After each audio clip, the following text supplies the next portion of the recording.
जिंदगी में दो तरह की जानकारी होती है, एक जो सबको दिखाई देती है और दूसरी जो हमेशा छुपाई जाती है। कुछ ऐसे रहस्य होते हैं जो आपकी ग्रोथ, डिसिप्लिन, इनकम और माइंडसेट को आसमान तक ले जा सकते हैं, लेकिन वो नहीं चाहते कि आप ये जानें। क्यों? क्योंकि जिस दिन आप ये 12 सीक्रेट्स समझ गए, आप साधारण भीड़ का हिस्सा नहीं रहेंगे। आज के इस वीडियो में मैं आपके साथ शेयर करने वाला हूं वह 12 सीक्रेट्स जो आपकी जिंदगी की दिशा पूरी तरह बदल सकते हैं। ऐसे सीक्रेट्स जो सक्सेसफुल लोग क्वाइटली फॉलो करते हैं और बाकी लोग सिर्फ किस्मत का खेल समझते रहते हैं। अगर आप भी बार बार एक ही जगह अटक जाते हैं और अंदर से जानते हैं कि आप और भी बहुत कुछ कर सकते हैं, तो यह वीडियो आपकी जिंदगी का टर्निंग पॉइंट बन सकता है। चलिए शुरू करते हैं। वह 12 सीक्रेट्स जो वो नहीं चाहते आप जाने। नमस्कार, द डीप डाइव में आपका स्वागत है। आज हमारे पास एक बहुत ही दिलचस्प विषय है। हम उन 12 सिद्धांतों पर बात करने वाले हैं जिनका पालन दुनिया के सबसे सफल मतलब 0.01% लोग करते हैं। बिल्कुल, और ये सिद्धांत आप देखिए किसी बिजनेस स्कूल की किताब से नहीं आए। हमारी आज की चर्चा का आधार एक ऐसे उद्यमी का विश्लेषण है जो खुद $2.5 प्रति घंटे की कमाई से $3 मिलियन प्रति माह तक पहुंचे हैं। वाव! और उन्होंने कई सालों तक अरबपतियों की आदतों और उनकी सोच को स्टडी करके इन नियमों को एक जगह इकट्ठा किया है। बिल्कुल। तो हमारा मकसद सिर्फ इन 12 नियमों की लिस्ट पढ़ना नहीं है, बल्कि ये समझना है कि ये आपस में कैसे जुड़े हैं और इनसे हमारी सोच में क्या बदलाव आ सकता है। तो चलिए इन 12 नियमों को 4 हिस्सों में बांटकर देखते हैं। सबसे पहले मानसिकता और दूर की सोच, फिर एक्शन, उसके बाद टीम कैसे बनाई जाए और आखिर में वो निजी अनुशासन जो इन सबको एक साथ जोड़े रखता है। चलिए शुरू करते हैं। तो पहला हिस्सा है सोच और दूरदर्शिता, और पहला सिद्धांत है बड़ा सोचो वरना वहीं रहो जहां हो। ये सुनने में तो बहुत आम लगता है, हर कोई कहता है कि बड़ा सोचो, पर यहाँ इसका मतलब क्या है? यहाँ इसका मतलब है उस मैदान में खेलने से इनकार करना जहां सब लोग खेल रहे हैं। ज्यादातर लोग आप देखिए छोटे और सुरक्षित मौकों के पीछे भागते हैं, और उससे होता यह है कि वहां इतनी भीड़ हो जाती है कि जीतने की गुंजाइश ही नहीं बचती। अच्छा। असली मौके वहां हैं जहां अनिश्चितता ज्यादा है, जहां कम लोग जाने की हिम्मत करते हैं। इसका सबसे अच्छा उदाहरण है जेफ बेजोस। 1994 में जब इंटरनेट का इस्तेमाल बढ़ रहा था। हाँ, 2300% की रफ्तार से तो उन्होंने अपनी अच्छी खासी नौकरी छोड़ दी और ऑनलाइन किताबें बेचने का फैसला किया। उस वक्त ये एक पागलपन भरा फैसला लग रहा था। और हमारे स्रोत के उद्यमी की कहानी भी तो कुछ ऐसी ही है। उन्होंने डिजिटल मार्केटिंग के ट्रेंड को तब पकड़ा जब ये कुल मार्केटिंग खर्च का सिर्फ 10% था। बिल्कुल, उन्हें पता था कि आने वाला जमाना इसी का है। मुझे ये बात बहुत दिलचस्प लगी कि उन्होंने शुरुआत में ही एक बड़ा ऑफिस लिया, टीम बनाई और पहले 3 साल तक खुद सिर्फ $25,000 सालाना पर गुजारा करते रहे। सारा पैसा वो कंपनी को बड़ा बनाने में लगा रहे थे। और यहीं पर दूसरा सिद्धांत जुड़ जाता है, जो है सिर्फ लंबी दौड़ खेलो। बड़ा सोचना एक बात है, लेकिन उस बड़ी सोच पर सालों तक टिके रहना वो बिल्कुल अलग बात है। एलन मस्क की टेस्ला 10 साल तक घाटे में थी। वो चाहते तो छोटे मोटे मुनाफे कमा सकते थे, लेकिन उन्होंने सारा पैसा प्रोडक्ट को बेहतर बनाने में लगाया। उनकी नजर अगले दशक पर थी, अगली तिमाही पर नहीं। तो एक तरफ आप कह रहे हैं लंबी दौड़ खेलो, और दूसरी तरफ आगे एक सिद्धांत आएगा रफ्तारी सब कुछ है। क्या ये दोनों बातें एक दूसरे के खिलाफ नहीं जाती? मतलब लंबा सोचने वाले अक्सर धीरे और सोच समझकर चलते हैं, और तेज चलने वाले अक्सर छोटी छोटी जीतों पर ध्यान देते हैं। ये बहुत जरूरी सवाल है, और यही इन सिद्धांतों का सार है। लंबी दौड़ का मतलब धीरे चलना नहीं है। इसका मतलब है कि आपका लक्ष्य बहुत दूर का हो, लेकिन उस लक्ष्य तक पहुंचने की आपकी रोज की रफ्तार वो बहुत तेज होनी चाहिए। लंबी सोच आपको दिशा देती है ताकि आपकी तेजी सही जगह लगे। अच्छा, तो दिशा लंबी हो पर रफ्तार तेज। बिल्कुल, एक मशहूर कहावत है ना, लोग 1 साल में जो कर सकते हैं उससे ज्यादा आंकते हैं और 10 साल में जो कर सकते हैं उसे कम आंकते हैं। सही बात है। और इसी लंबी सोच को बनाए रखने के लिए 10वां सिद्धांत बहुत अहम हो जाता है। एक समय में एक चीज पर महारत हासिल करो, क्योंकि जब आप लंबा सोच रहे होते हैं तो रास्ते में बहुत सी नई और आकर्षक चीजें आती हैं, जिन्हें स्रोत में शाइनी ऑब्जेक्ट्स कहा गया है। हाँ, और अरबपति इन शाइनी ऑब्जेक्ट्स के पीछे नहीं भागते। बेजोस ने अमेज़न को पहले सिर्फ किताबों के लिए दुनिया में नंबर 1 बनाया। जब उस एक चीज पर उनकी पकड़ मजबूत हो गई, तब उन्होंने दूसरी चीजें जोड़ी। और हमारे स्रोत के उद्यमी ने भी अपनी ये गलती मानी है। एक समय था जब वे एक साथ कई छोटे-छोटे बिजनेस चला रहे थे। हाँ, और कहीं नहीं पहुंच रहे थे। उन्होंने इसे शाइनी ऑब्जेक्ट सिंड्रोम कहा है। जब उन्होंने अपना पूरा ध्यान सिर्फ एक बिजनेस, अपनी एजेंसी पर लगाया, तभी असली तरक्की शुरू हुई। तो पहले हिस्से का सार ये है, एक बहुत बड़ा लक्ष्य चुनो, उस पर दशकों तक टिके रहने की योजना बनाओ और भटको मत। ये एक नींव की तरह है। बिल्कुल। चलिए अब दूसरे हिस्से पर आते हैं, एक्शन और उसे लागू करना। सोच तो बन गई, पर उसे हकीकत में कैसे बदलें? यहीं पर 9वां सिद्धांत आता है, रफ्तार ही सब कुछ है। हाँ, क्योंकि टाइम किल्स डील्स, मतलब समय बीतने के साथ अवसर खत्म हो जाते हैं। मार्क क्यूबन ने कुछ ही मिनटों में ईमेल पर $5.7 बिलियन की डील फाइनल कर दी थी। वो अगर वकीलों और मीटिंग्स का इंतजार करते तो शायद वो डील कभी होती ही नहीं। सही है। स्टार्टअप्स बड़ी कंपनियों को इसीलिए हिला देते हैं क्योंकि वे तेज होते हैं, उनमें ब्यूरोक्रेसी नहीं होती। स्रोत में एक बहुत अच्छी लाइन है, एक इम्परफेक्ट प्लान जो आज लागू हो वो कल लागू होने वाले परफेक्ट प्लान से बेहतर है। लेकिन यहाँ एक मुश्किल है। तेजी से काम करने के लिए अक्सर लोग सोचते हैं कि पहले प्रोडक्ट तैयार होना चाहिए, सब कुछ परफेक्ट होना चाहिए। पर 7वां सिद्धांत तो इसका बिल्कुल उल्टा कहता है, पहले बेचो, बाद में बनाओ। ये सुनने में थोड़ा अजीब नहीं लगता? अजीब लगता है, पर यह बहुत शक्तिशाली है। देखिए, आइडिया के अपने आप पे कोई कीमत नहीं होती, कीमत उसे लागू करने की होती है। इसका सबसे बड़ा उदाहरण रिचर्ड ब्रांसन का है। उन्होंने वर्जिन एयरलाइंस के लिए हवाई जहाज खरीदने से पहले ही टिकट बेच दिए थे।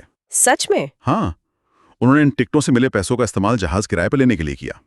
उन्होंने पहले यह साबित कर दिया कि लोग उनकी एयरलाइन में उड़ना चाहते हैं, फिर उन्होंने जहाज का इंतजाम किया।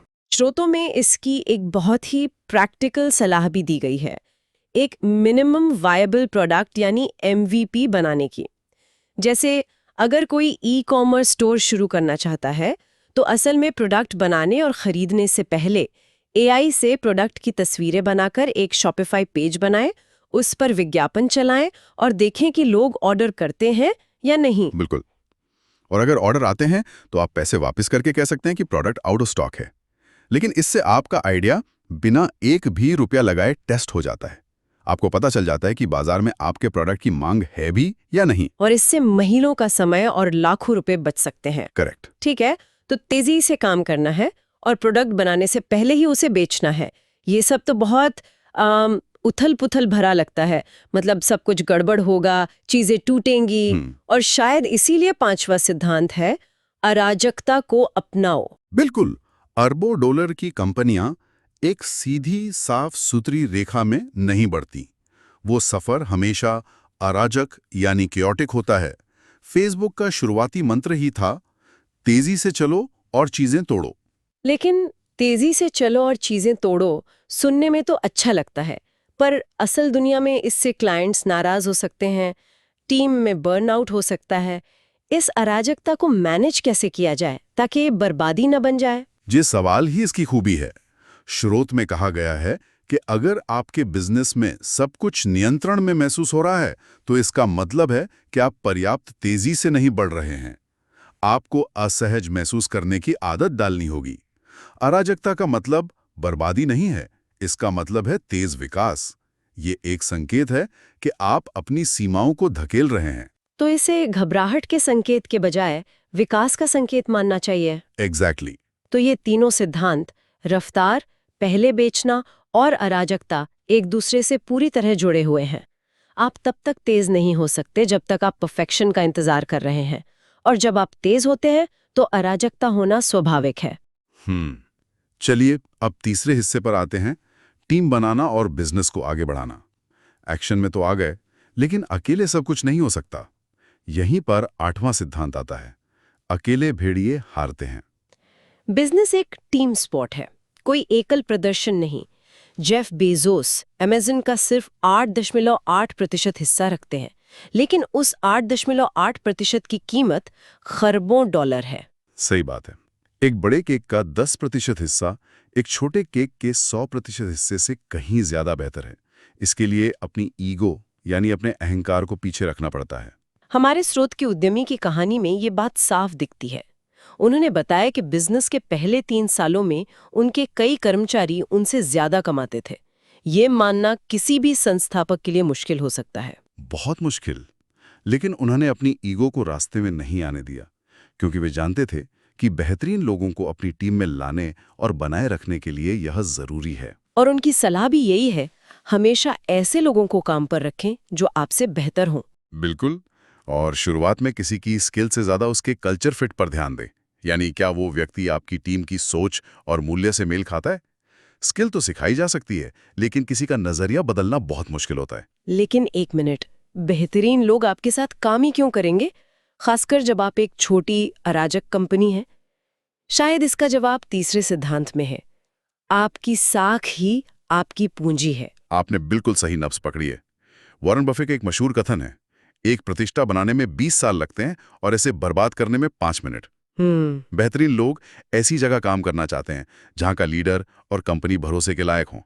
आपकी साख ही वो चुंबक है जो टैलेंट को खींचती है। स्रोत में उद्यमी ने बताया कि शुरुआती दिनों में वे क्लाइंट से मिले पैसों की परवाह किए बिना उन्हें दुनिया का सबसे अच्छा काम देने की कोशिश करते थे।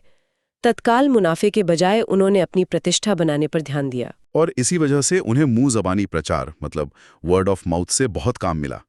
स्रोत में एक बहुत गहरी बात कही गई है, आपका अगला क्लाइंट आपके डेस्क पर ही बैठा है।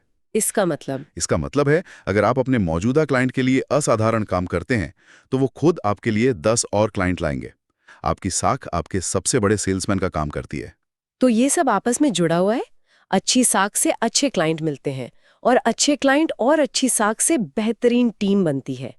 चलिए अब आखिरी और शायद सबसे जरूरी हिस्से पर आते हैं, निजी अनुशासन और ऊर्जा। क्योंकि इस पूरी मशीन को चलाने वाला इंसान तो आप खुद हैं। हाँ। और चौथा सिद्धांत है आत्म प्रेरणा की शक्ति।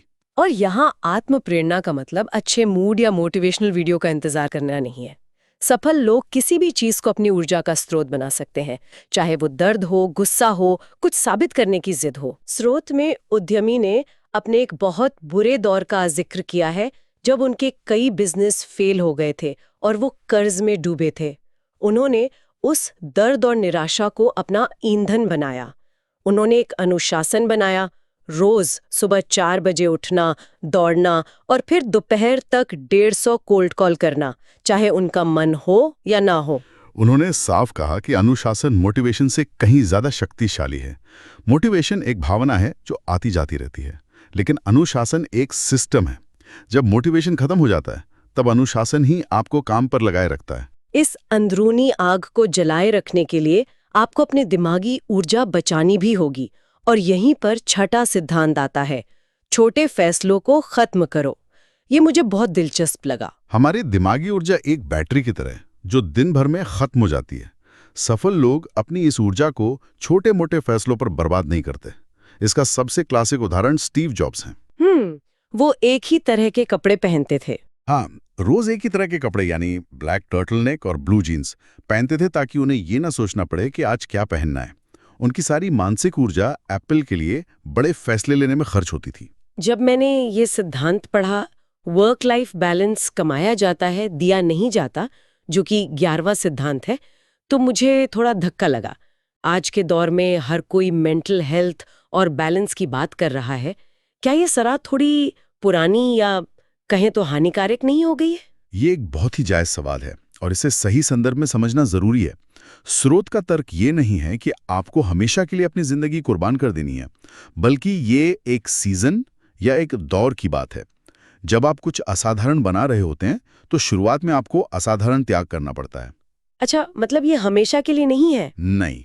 स्रोत के उद्यमी ने बताया कि कैसे उन्होंने 1.5 साल तक अपनी सोशल लाइफ, दोस्तों और यहाँ तक कि सेहत को भी नजरअंदाज किया ताकि वे बिजनेस पर पूरा ध्यान दे सकें। तो ये अल्पकालिक बलिदान है एक दीर्घकालिक इनाम के लिए। उनका सिद्धांत है 2-3 साल तक वो करो जो दूसरे करने को तैयार नहीं है, ताकि आप बाकी की जिंदगी वैसे जी सको जैसे दूसरे नहीं जी सकते। बिल्कुल, ये हमेशा के लिए नहीं है, ये एक शुरुआती दौर का निवेश है। और अंत में इन सब त्याग और मेहनत को बनाए रखने के लिए ऊर्जा कहां से आती है? ये हमें 12वें और आखिरी सिद्धांत पर लाता है, असली डोपामाइन का पीछा करो। यहाँ डोपामाइन का मतलब सोशल मीडिया लाइक्स से मिलने वाली नकली खुशी नहीं है, बल्कि जीतने से मिलने वाली असली ऊर्जा है। जब आप जीतते हैं, चाहे जीत छोटी ही क्यों ना हो, तो आपको और जीतने की ताकत मिलती है। इसे ऐसे समझिए कि हर छोटी जीत आपको अगली, उससे बड़ी जीत के लिए तैयार करती है और आपका हौसला बढ़ाती जाती है। ये एक ऐसा पहिया है जो आपको लगातार ऊपर की ओर धकेलता है, जिसे स्रोत में अपवर्ड स्पाइरल कहा गया है। मोमेंटम एक सुपर पावर की तरह है। इसीलिए छोटी छोटी जीतों का भी जश्न मनाना जरूरी है। स्रोत में बताया गया है कि उनकी एजेंसी में जब भी कोई नया क्लाइंट आता है तो वे 1 घंटा बजाते हैं और सब लोग जश्न मनाते हैं। इससे एक सकारात्मक ऊर्जा बनी रहती है। उनकी एक और आदत है कि वे अपनी हर मीटिंग की शुरुआत जीतों मतलब विन्स के साथ करते हैं, समस्याओं के साथ नहीं। उनका कहना है कि आपको खुद को सफल होने के लिए ब्रेन वॉश करना होगा, क्योंकि नकारात्मकता बहुत आसानी से फैलती है। और ये सिर्फ टीम के लिए नहीं बल्कि खुद के लिए भी है। जब आप अपनी जीतों पर ध्यान केंद्रित करते हैं तो आपका आत्मविश्वास बढ़ता है और आप और बड़े लक्ष्य हासिल करने के लिए प्रेरित होते हैं। तो कुल मिलाकर देखें तो ये सिर्फ 12 बिजनेस टिप्स की लिस्ट नहीं है। ये सोच, काम, टीम और निजी अनुशासन का एक पूरा ढांचा है। बड़ा सोचना, एक चीज पर टिके रहना, तेजी से काम करना, टीम बनाना और अपनी ऊर्जा को सही जगह लगाना, ये सब एक दूसरे से बहुत गहराई से जुड़े हुए हैं। बिल्कुल। और स्रोत में एक बहुत गहरी बात कही गई है जो इन सभी सिद्धांतों का सार है। जो आप पाना चाहते हैं उसे पाने के लिए आपको उसके लायक बनना होगा। सफलता उन लोगों को नहीं मिलती जो सिर्फ उसे चाहते हैं, बल्कि उन्हें मिलती है जो इन सिद्धांतों पर चलकर जरूरी काम करके खुद को उसके योग्य बनाते हैं। ये चाहने के बारे में नहीं, बनने के बारे में है। वाकई ये बात सोचने वाली है। आपको उसके लायक बनना होगा। इन सभी सिद्धांतों को देखने के बाद आज ऐसा क्या एक काम किया जा सकता है जो हमें उस चीज के लायक बनाएगा जिसे हम पाना चाहते हैं? क्या ये कोई बड़ा फैसला है या अपनी किसी छोटी आदत में किया गया बदलाव? इस पर जरूर सोचिएगा। इस गहरी चर्चा में शामिल होने के लिए धन्यवाद।